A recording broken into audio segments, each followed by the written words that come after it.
के पीछे तोप लगी हो और पूरे वक्त मरने का डर हो, जबरदस्ती काम लिया जा सके और जबरदस्ती धन पैदा करवाया जा सके, तो शायद 50 वर्ष की हत्या और हिंसा के बाद हम थोड़ी बहुत संपत्ति पैदा कर सके। लेकिन आज भी रूस अमीर नहीं हो सका है। 50 साल के अनुभव के बाद भी रूस एक गरीब देश है।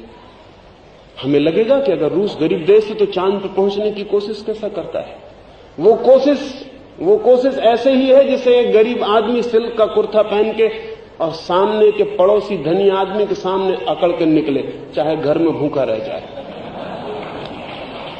रूस की कोशिश वैसी ही है, इसलिए रूस पिछड़ भी गया उस दौड़ में, क्योंकि वो दौड़ इतनी महंगी थी कि अमेरिका के लिए शौक था, रूस के लिए जान की बन गई, इसलिए पिछड़ना भी पड़ा उस दौड़ में। और फिर नीचे जनता का दबाव भी बढ़ा कि घर में खाने को न हो। पिछले कुछ वर्षों से रूस को भी गेहूं कनाडा से खरीदना पड़ रहा है। 40 साल के समाजवाद के बाद भी गेहूं बाहर से खरीदना पड़े तो थोड़ा सोचने की बात है, थोड़ा विचारने की बात। और मैं आपसे कहता हूं कि आने वाले 5 वर्षों के बाद अमेरिका ही रूस को गेहूं दे सकेगा। अमेरिका के ही गेहूं पर रूस को भी पलना पड़ेगा जैसा हमको पलना पड़ रहा है। और ये बात साफ होती चली जा रही है, क्योंकि 50 वर्ष की जबरदस्ती के कारण प्रेरणा तो बिल्कुल मर गई है। कोई काम नहीं करना चाहता रूस में। और जबरदस्ती कब तक काम लिया जा सकता है। पूरा रूस एक कंसंट्रेशन कैंप हो गया, एक बड़ा कारागृह हो गया, जिसमें जबरदस्ती काम लिया जा रहा है, जिसमें आदमी को मरने के डर पे काम लिया जाता रहा। कब तक ऐसा चल सकता है? थोड़ी देर चल सकता है, बहुत देर के बाद मुश्किल हो जाता है, आदमी इंकार कर देता है, या इतना मृत्यु से भी इतना राजी हो जाता है कि कहता है कि ठीक है, हम मरी जाएं, जो कुछ होगा होगा। लेकिन रूस अमीर नहीं है। आज भी रूस के पास कितनी कारें हैं, कितने लोगों के पास कारें हैं, कितने लोगों के पास ठीक कपड़े हैं, कितने लोगों के पास ठीक भोजन। हाँ, जो यात्री जाते हैं वो गलत खबरें लेके आ जाते हैं, क्योंकि उनके ठहरने के लिए खास होटलें हैं, खास दुकानें हैं खरीदने के लिए, खास आदमी हैं बात करने के लिए, जिनसे वो बात करके लौटते हैं। लेकिन इधर उधर भटक के थोड़ा रूस में खोजना बड़ा सवाल है, और तरह का सवाल है। रूस अमीर नहीं हो सका और ये अनुभव में आ रहा है उन्हें कि कहीं कोई भूल हो गई। फिर भी स्टालिन बहुत हिम्मत का आदमी था। उतना हिम्मत का आदमी हिंदुस्तान में कृष्ण के बाद तो पैदा नहीं हुआ। अगर कृष्ण हमको फिर से मिल जाएं तो कृष्ण हिम्मत के आदमी, वो कहते हैं कोई फिक्र नहीं, मारो, क्योंकि आत्मा मरती ही नहीं, काटो, कोई चिंता नहीं। कृष्ण हमको मिल जाए तो समाजवाद लाया जा सकता है। और रूस से ज्यादा हत्या करनी पड़ेगी भारत में, रूस से बहुत ज्यादा हत्या करनी पड़ेगी, क्योंकि भारत रूस से बहुत ज्यादा आलसी है। इतने आलस्य में हमें हत्या के सिवा कोई रास्ता न रह जाएगा।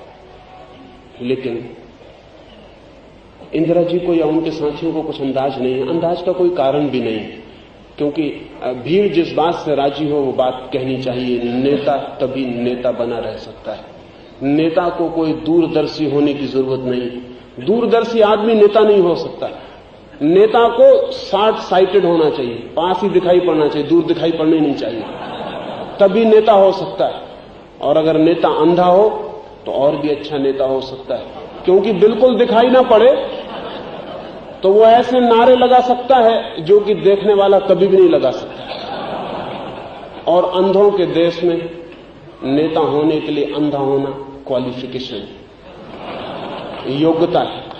तो मैं कहता हूं कि नहीं, इंदिरा जी न कोई और अभी समाजवाद ला सकता। समाजवाद आएगा, लेकिन 50 साल मुल्क को औद्योगिकरण से गुजारना जरूरी है। 50 साल मुल्क को पूंजीवाद की ठीक ठीक तीव्रतम अवस्था पानी जरूरी है। 50 साल बाद समाजवाद की बातें अर्थपूर्ण हो सकती हैं। लाना तो पड़ेगा ही। पूंजी की व्यवस्था संक्रमण की व्यवस्था है, अंतिम फल तो समाजवाद होना ही चाहिए, लेकिन पूंजीवाद भी लाना पड़ेगा। अब ये बातें मेरी उल्टी दिखाई पड़ सकती हैं, ये बातें उल्टी दिखाई पड़ सकती हैं कि मैं कहता हूं समाजवाद लाना है और पूंजीवाद लाना पड़ेगा। आपको दिखाई पड़ती होंगी उल्टी, उल्टी नहीं, क्योंकि मैं उनको विकास के चरण मानता हूं। लेकिन हम कैसे ला पाएंगे पूंजीवाद? गांधी जी ने इस देश को जो विचार दिया है वो सामंतवादी है, वो पूंजीवाद तक नहीं लाता, पूंजीवाद से नीचे गिराता है। क्योंकि सब व्यवस्थाएं उपकरणों पर निर्भर होती हैं। चरखा सामंतवादी व्यवस्था का उपकरण। चरखे के द्वारा इतना ही पैदा हो सकता है कि किसी तरह अधपेट भरा आदमी सो सके, इससे ज्यादा पैदा नहीं हो सकता। चरखे के द्वारा पूंजी अतिरिक्त पैदा नहीं हो सकती। हाथ के द्वारा खेत में काम करने से कोई बहुत पूंजी पैदा नहीं हो सकती। हाथ से कपड़ा बुनने से पूंजी पैदा नहीं हो सकती। ये सामंतवादी उपकरण है, इनके द्वारा राम राज्य लाया जा सकता है, समाजवाद नहीं लाया जा सकता। राम राज्य का मतलब है बहुत पीछे लौट जाना, 3000 साल पीछे लौट जाना। गांधी जी इतने डरे हुए थे पूंजीवाद से कि वे सामंतवाद की बात करने लगे। पीछे लौट चलो, पीछे लौट जाओ। बड़े उद्योग का उन्हें बड़ा खतरा लगा, तो छोटे उद्योग रखो जिससे ज्यादा संपत्ति ही पैदा न होगी तो खतरा न होगा। पीछे लौट चलो। इतना कम सामंतवादी व्यवस्था में आदमी एक अर्थ में बड़ा अच्छा आदमी था। अच्छा इसलिए था कि उसके पास बुरे होने की ताकत भी न थी। आखिर बुरे होने के लिए भी ताकत चाहिए। और मेरा मानना है कि जो आदमी बुरा नहीं हो सकता उसकी अच्छाई का कोई मतलब नहीं। एक बीमार आदमी अगर सड़क पर जाके उपद्रव न करता हो और एक बीमार बच्चा अगर बाप की चुपचाप आज्ञा मान लेता हो तो शुभ नहीं है। उस बच्चे की आज्ञा का कोई अर्थ है जो चाहे आज्ञा तोड़ना तो तोड़ सके। उस आदमी के अच्छे होने का प्रयोजन है जो चाहे बुरा होना तो हो सके। सामंतवाद ने इतनी दीनहीन व्यवस्था दी थी आदमी को कि बुरे होने तक का उपाय न था, तो आदमी अच्छा था। तो गांधी जी को लगता है कि उन्हीं अच्छे दिनों में वापस लौट चले। वो दिन अच्छे न थे, सिर्फ रुग्ण कमजोर दिन थे। अच्छे दिन आगे आ सकते हैं। अच्छे दिनों की संभावना आगे है, पीछे नहीं। तो अगर गांधी जी का विचार मान के हम चलते हैं तो पूंजीवाद भी त्वरित नहीं हो पाएगा। पूंजीवाद भी धीमा गति पकड़ लेगा, और पूंजीवाद जितना धीमा होगा समाजवाद का नक्शा उतना ही दूर मानना चाहिए। पूंजीवाद में त्वरा, स्पीड लाने की जरूरत है। औद्योगिकरण में स्पीड लाने की जरूरत है। चरखे से वो स्पीड में बाधा पड़ रही है, वो चरखा हटना चाहिए बीच से।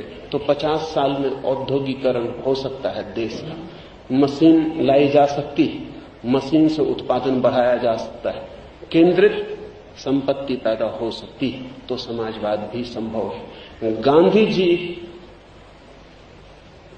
को अगर हम केंद्र पर रख के चलते हैं तो देश पूंजीवादी ही नहीं हो पाएगा, समाजवादी होने की तो बात तो बहुत दूर है। इसीलिए गांधी जी को सारी दुनिया में वे सारे लोग जो समाजवाद से डरे हुए हैं आदर दे रहे हैं। उनका कुल कारण इतना ही है कि गांधी ही दुनिया को समाजवाद से बचा सकते हैं, बिरला नहीं बचा सकते। बिरला तो समाजवाद में ले ही जाएंगे। दुनिया का कोई पूंजीपति समाजवाद से दुनिया को नहीं बचा सकता। अमेरिका के पूंजीपति दुनिया को समाजवाद से नहीं बचा सकते। सब पूंजीवादी मिलकर जो कर रहे हैं उसका अंतिम परिणाम समाजवाद ही होगा। लेकिन गांधी जी बचा सकते हैं, क्योंकि वो पूंजीवाद से पीछे की व्यवस्था में लौटने की बात कर। जितना तीव्र और इंटेंस होगा उतनी जल्दी समाजवाद का सपना पूरा हो सकता है। लेकिन हमारा चिंतन बहुत अजीब है। एक तरफ हम समाजवाद की बात भी करेंगे, दूसरी तरफ गांधी जी का जयकार भी करते रहेंगे। ये दोनों में विरोध है, क्योंकि गांधी जी का समस्त चिंतन सामंतवादी प्रक्रिया में ले जाएगा। वो पूंजीवाद के पहले की व्यवस्था है, पूंजीवाद के बाद की व्यवस्था नहीं। मैं पूंजीवाद का विरोधी नहीं हूं इस अर्थों में कि पूंजीवाद समाजवाद में ले जाने वाला है। मैं पूंजीवाद का विरोधी हूं इस अर्थों में कि पूंजीवाद पर ही नहीं रुक जाना है, समाजवाद तक पहुंचना। मैं समाजवाद का पक्षपाती हूं क्योंकि समाजवाद के बिना जगत से गरीबी और दुख और दारिद्र्य नहीं मिट सकता। लेकिन मैं पूंजीवाद का समर्थन करता हूं क्योंकि पूंजीवाद की पूर्ण विकास के बिना समाजवाद नहीं आ सकता। इनको सोचना पड़ेगा, ये विरोधी बातें नहीं है, ये विरोधी दिखाई पड़ सकती हैं। एक और मित्र ने पूछा है कि आप कहते हैं अमेरिका जैसी समृद्धि देश में लानी, तो अमेरिका में तो मानसिक अशांति बढ़ी है, व्यभिचार बढ़ा है, आचरण का पतन हुआ है, चारित्र नीचे गया है। हमारे देश का चरित्र और आचरण तो बहुत ऊंचा है।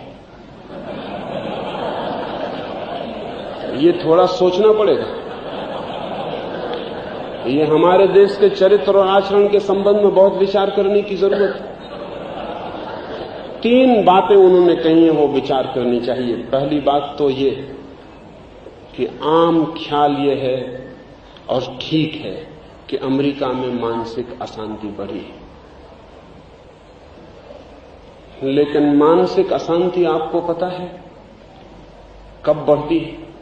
मानसिक अशांति तब बढ़ती है जब शरीर की सब जरूरतें पूरी हो जाती, उसके पहले नहीं बढ़ती।